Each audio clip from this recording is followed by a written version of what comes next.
Jesus Christ. Okay. Okay, everyone. We're gonna play a game. We're gonna play a game called, Is it really that hard to see why fascism existed? Is it really that hard? Is it really that hard to understand how fascism rose? How hard is it for people to get it? How hard is it? I really want to know. How hard is it to understand? Jesus Christ. The Democrats wanted. The Democratic Party wanted to shoot themselves in the foot. They just didn't know it. They wanted Trump. They wanted Trump. I wanted Trump too. I wanted Trump to be the nominee too, but against Bernie. Actually, that's not true. I was afraid of a Trump nomination. I was afraid of it because I was seeing the rhetoric from a mile away. While everyone else looked at that prick as a joke. Guess what? Everyone looked at Mussolini as a joke when he first started. Everyone looked at Hitler as a joke when he first started. Guess what fucking happened? You know, people forget history. People forget. People ignore. And people look at Hitler and Mussolini and the fascism regime in the early days of the Communist Party and they go, how? How? They go, why? Why would someone elect someone that evil and cruel, someone that psychotic? How hard is it to understand when he realized that they didn't use that language at first when they were speaking publicly? You'd think that if Hitler said, I want to exterminate 6 million Jews, I want to kill 11 million people, 11 million undesirables, that he would have gotten to power? That people would have supported him? Oh, hell no! He played off the desperation. When he started to get into power, he played off of the desperation of the German people.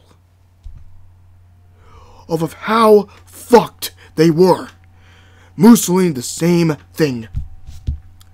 You just need to know the origins of this shit, but we're so fucking lazy as a people to see what evil could become, and we completely ignore it.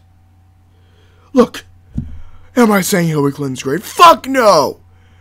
I don't like Hillary either. It's better than the alternative. It really is.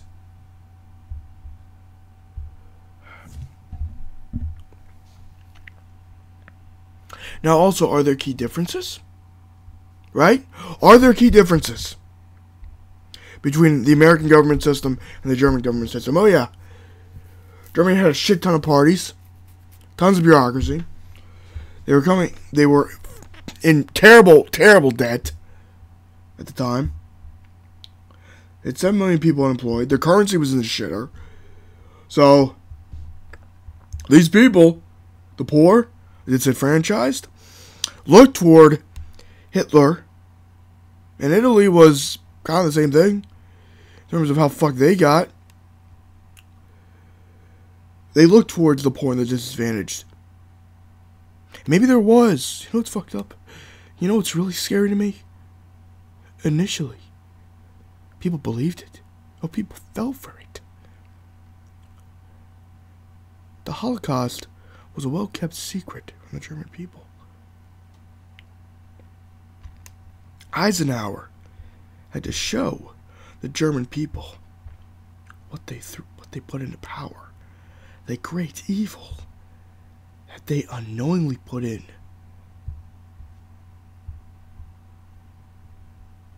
Hitler, Adolf Hitler, time and time again, used this rhetoric. Brilliantly used this rhetoric.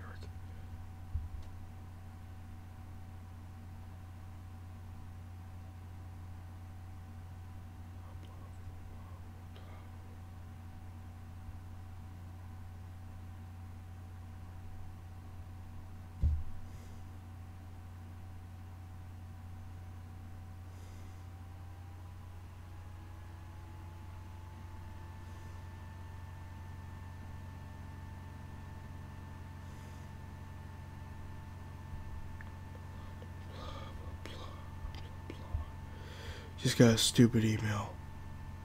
Okay, look. People in Germany were desperate. Okay? That's what people need to understand. The American people are desperate. When people elected Obama, they were looking for a mean son of a bitch president. You think a lot of people were looking for a centrist? No! People saw Obama. Hope. Change. He's going to change the American system. He's going to fight the big bank. He's going to fight the lobbyists. He's going to fight the oligarchy. That was the brilliant rhetoric he used. When he came into power, he said, I'm going to fight against the Patriot Act. We won't have to sacrifice liberty for security. And he failed overall with that. He didn't change the system. There wasn't this big change everyone wanted. He was just another president of the establishment, the status quo. For us to understand Trump's rise to power, you need to look at his voters.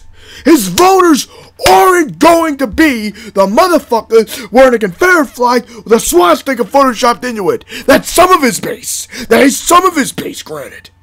But that's not the majority. That's not all of it.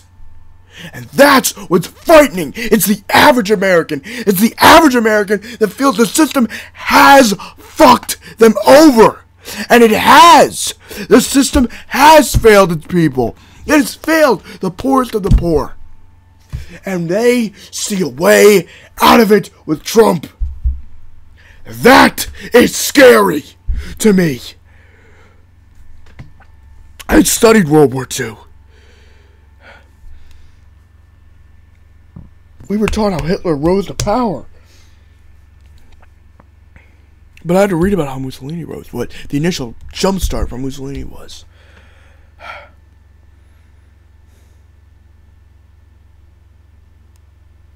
You have to pay attention to this. It's too late. It's too late. This message is coming too late. That's why I'm angry, man. This message of mine, this message of anti-Trump, the message of yes, he could, yes, he is a rise to power Hitler. He is Hitler and Mussolini when they were coming into power, not when they were these great evil dictators in history. Okay? As a Jewish man, when I see these people like Trump use rhetoric that divides its people, that focuses on the opposition, whoever the opposition is. Hitler was a Marxist and the bourgeoisie. With us, it's the lobbyist, it's Wall Street, it's the oligarchy, and Trump, despite being a billionaire himself, is using brilliant rhetoric. Initially, Trump didn't even think he'd be a success, but his rhetoric spoke to people. Yes, he may have started out his campaign with some bigoted shit, but pay attention to what he was saying. Pay attention to it. Pay the fuck attention to it. We don't win anymore. America doesn't win anymore. We need to make America great again. Aspiring to those people nostalgic of an America that never existed.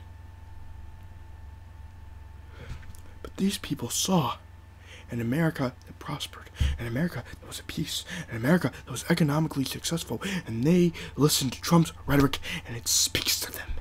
It has spoken to them. This is what I was saying all along. This is what... And maybe Trump won't be the Hitler or the Mussolini of America, but he's just opening that door a little wider, maybe. Maybe you could argue he's just opening that door a little more toward Turkey tyranny. Edward Snowden said it best. Even if you trust the government today, what happens when it changes? In our democracy, we're never more than 8 years away from a total change of government. Suddenly, everyone is vulnerable to that individual, and the systems are already in place. And he's right. He worked for that system. He knows what is involved in it. He was involved in that, man. Do you really want to trust someone like Trump with the NSA spying? His VP Pence with the NSA. His VP Pence, Mike Pence, cited Rush fucking Limbaugh as one of his political idols. What demented fuck cites Rush Limbaugh as their political hero? One of them, anyway. What demented fuck says he wants to be the type of vice president that Dick Cheney was? And you think Trump isn't going to be easily manipulated? Bullshit! He was manipulating the picking Pence. He wanted Chris Christie. His campaign manager said his plane was delayed. Oh, his plane broke down. Set up a meeting with Mike Pence. The thing that's amazing to me about Trump is that he's a brilliant manipulator of the people.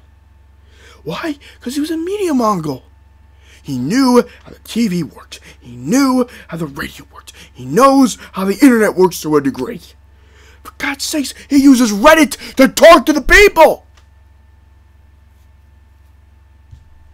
To the average schmuck, that is as quote-unquote humble as you can get. Now, yes, he did censor that. But if you're not looking into the details of it, oh, that seems great. That seems amazing. That seems great. It's not a surprise why people want Trump. These people are disenfranchised. These are the same. Some of these people, I wouldn't be surprised if they're the same disenfranchised, angry people that voted for Obama. Some of them probably are. And some of them are probably angry. They see Trump. They listen to his rhetoric. Some of it is Muslim bigotry, yeah. Some of it is fear and paranoia. But when he talks about America's infrastructure being fucked, when he talks about America not having enough manufacturing jobs, when he talks about sometimes people being poor, people being disenfranchised, he's not wrong. Guess what?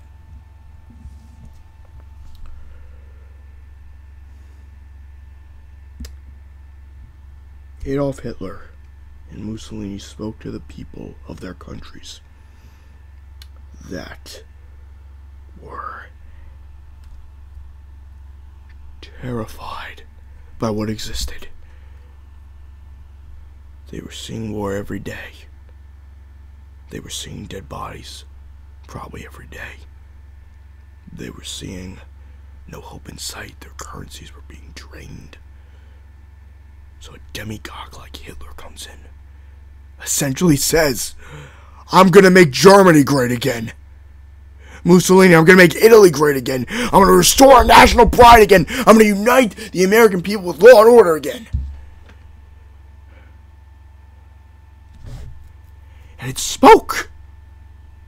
It's speaking to a group of the American people. And it spoke to a group. And it spoke to the people of Germany and Italy. It did speak to the man. Listen. The problems we face as a nation, the problems we face as a nation are greater than we realize. You have to look into Donald Trump as a man. He is very insecure. He is. So was Mussolini and Hitler. They were very insecure men. And they started to rise to power.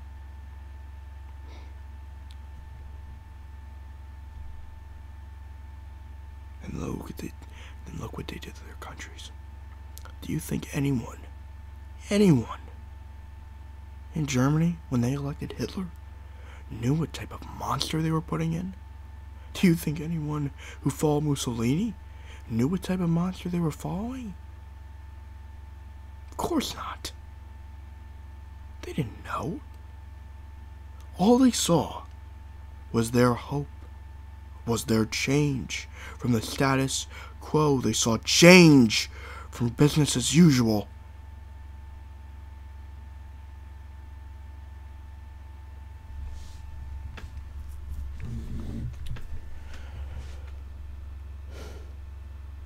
And it worked. It worked. Even if Hillary Clinton does win the election, you think this is fucking over? No. Look, the Independent Journal Review, or whatever the fuck it's called, some conservative thing I accidentally subscribed to. I don't know why I subscribed to it, or why I'm still on their email listing, but whatever. When Republicans talk about what Trump started will not end, they are right. Trump is merely an evolution of what the Tea Party was. Look at the Tea Party. Look at Sarah Palin. Look at Trump. See, all this shit starts from somewhere. All of it. All of it does. The Nazi Party started as a tiny little group of people, tiny little fringe, that expanded and expanded and expanded and expanded and spoke to a German people that were disenfranchised. And I want you people to get that. Fascism is the perfect Trojan horse. It is. It comes in as a great gift to the poor. It comes in to the people that need it the most. And they follow it. They beg it. They beg it. Change it. Save us, please. Save us.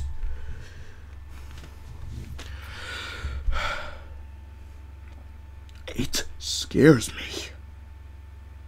What we could become. What we have the potential to become. The groundwork is there, man. Congress didn't fight Bush after 9/11. No. Iraq was passed almost unanimously. The fucking Patriot Act was passed unanimously. You had few people stand up in the face of it.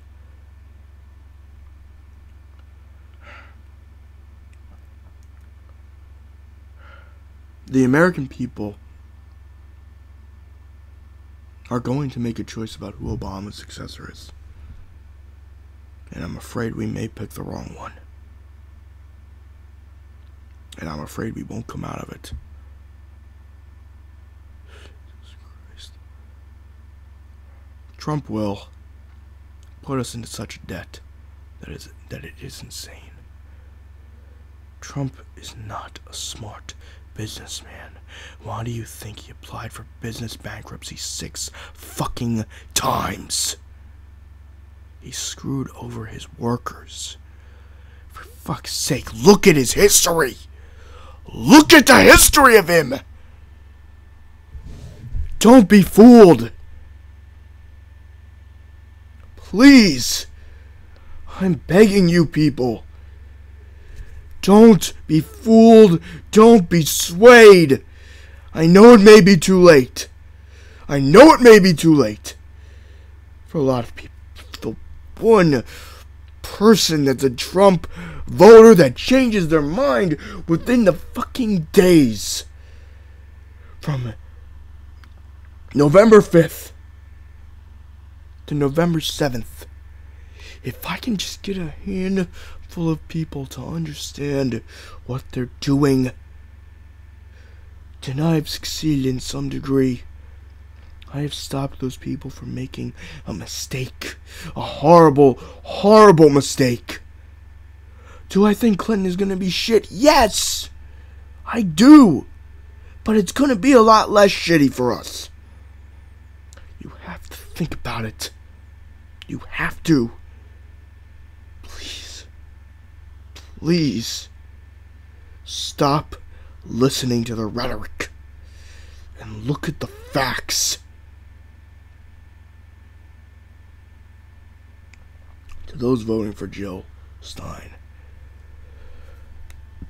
I get it. I'm not a Dem loyalist. I'm not going to lecture you. I'm not going to be a condescending shithead to you about voting for Jill Stein and why she's stupid. But factually, she can't win. She's at 2%. She can't win the election.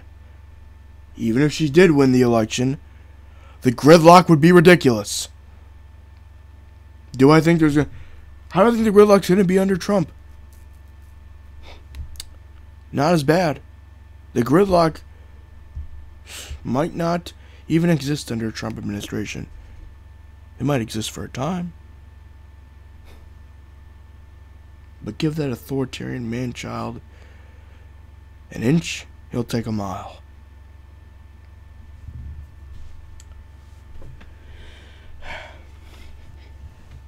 When I listened to Jill Stein,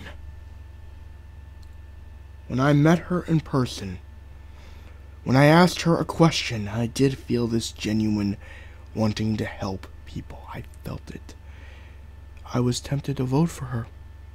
I know what it's like to want to vote for Jill Stein if you're a liberal. I fully get it. I get it. Okay? I'm not gonna lecture you about how it's stupid. I understand you feel angry. You feel betrayed. I feel betrayed by the Democratic Party. I feel betrayed that they rigged the election against the man we wanted. I know. I know. I feel your pain. No, I don't just feel your pain.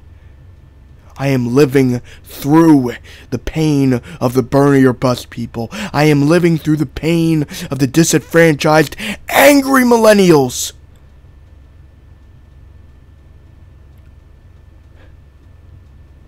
Who for many this was their first election. This was my first election too.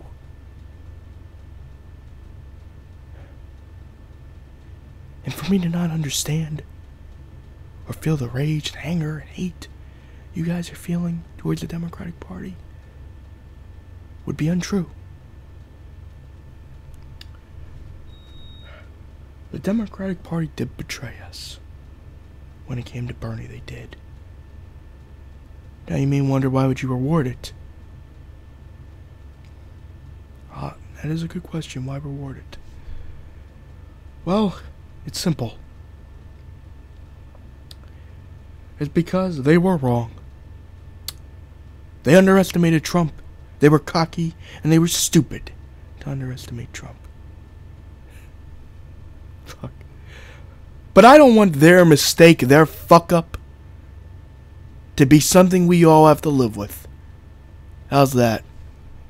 I don't want to see a 45th President Donald Trump with Vice President Mike Pence. He wants another Antonin Scalia. He doesn't care about women's rights. He doesn't care about gay rights. Why have Mike Pence as VP? I know I just said he was tricked, but why still have him on? Why still have him on then? That was my wire, my bad.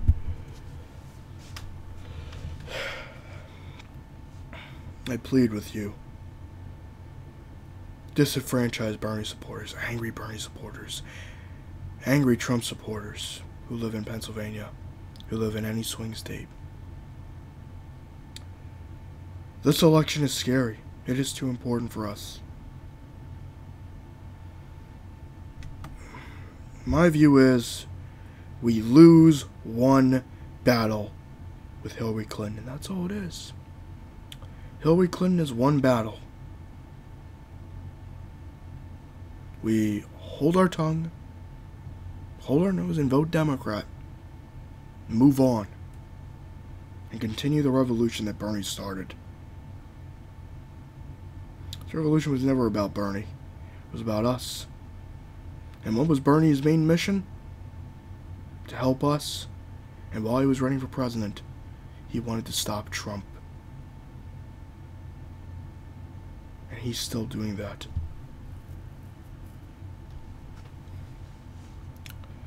When I hear those say Bernie betrayed us, no, he didn't. It's quite the contrary. He's trying to help you. He's still fighting for the people. He's still fighting for us.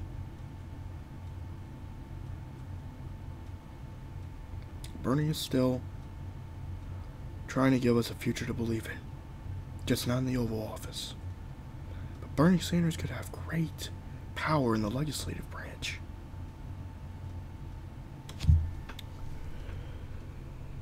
Listen to me. Do you want to know Paul Ryan's greatest fear? I'm going to tell you what Paul Ryan's greatest fear is. This is Paul Ryan's greatest fear.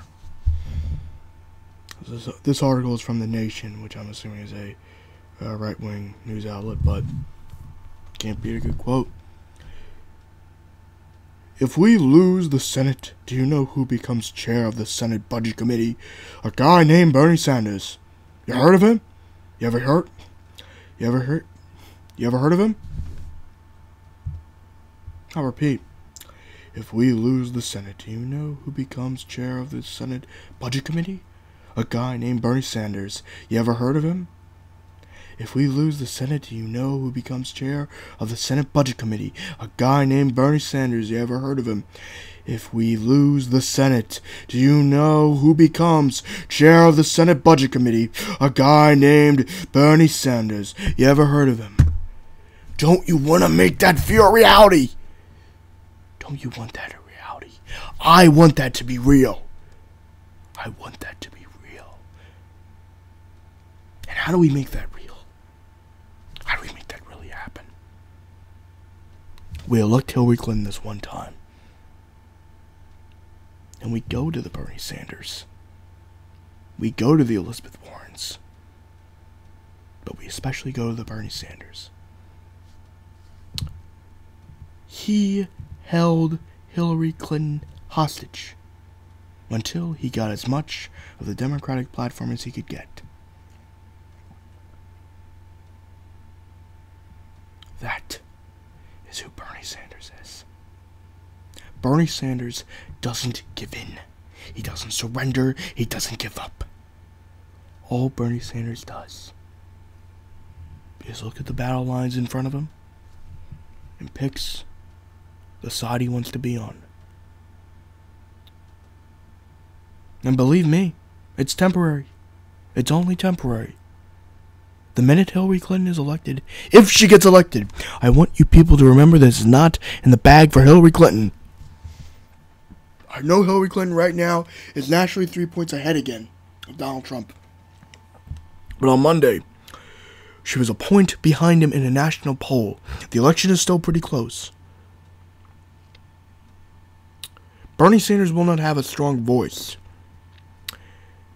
within a Republican House and a Republican Senate and a Republican presidential administration. That could be even worse than Bush.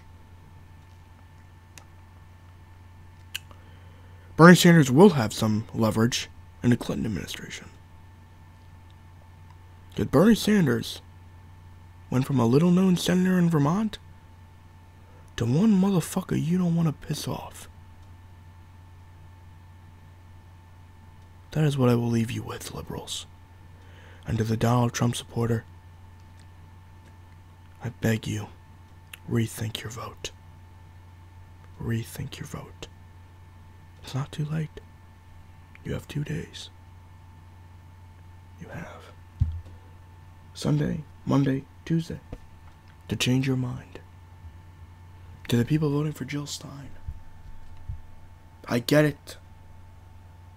Gary Johnson, I still get it to a degree. I will leave you with this.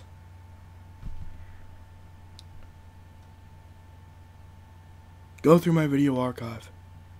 Go through my video archive. And you will see a man torn between supporting Hillary Clinton or supporting Jill Stein. And you will see my thought process behind choosing who I chose. Live long and prosper and have a nice day.